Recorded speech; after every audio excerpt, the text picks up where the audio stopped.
सुनाने दो। हेलो, नमस्ते, जय माता दी, श्री शिवानो शुभ्रम। तो हम सुनाने चल रहे हैं बन्नी गीत और आप सबको अच्छा लगेगा ऐसा मेरा उम्मीद है। बताना जरूर कमेंट बॉक्स में।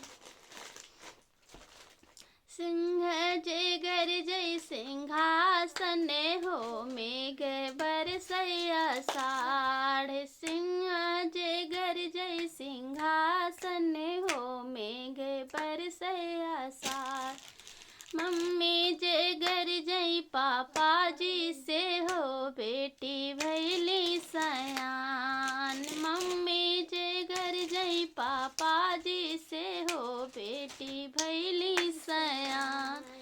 काहे धना गरे जत बाटू हो बेटी हो दसयान। काहे धना गरे जत बाटू हो बेटी हो दसयान।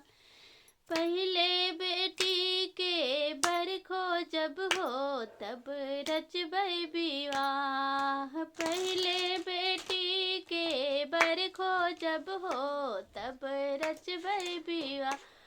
सिंह जय गर जय सिंहासन हो मेघ बरसैया साढ़।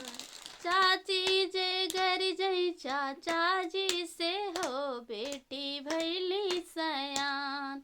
चाची जय गर जय चाचा जी से हो बेटी भैली सयान। काहे धना गरे जत बाटू हो बेटी हो दासयान।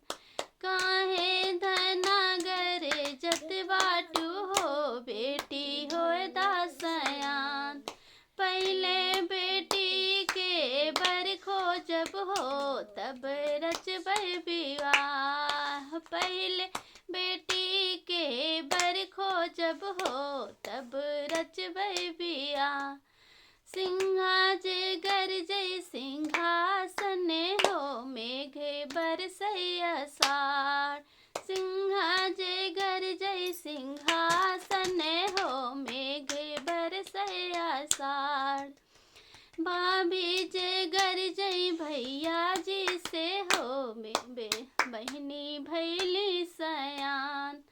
भाभी जय गर जय भैया जी से हो बहनी भैली सयान।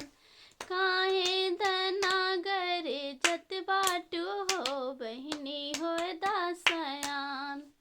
काहे धना गरे जत बाटू हो बहनी हो दासयान। पहले बहनी के बरखो जब हो तब रचबै विवाह। पहले बहनी के बरखो जब हो तब रचबै विवाह। सिंहा जय गर जय सिंहासन हो मेघ बरसैया साढ़। धन्यवाद। धन्यवाद। नमस्ते।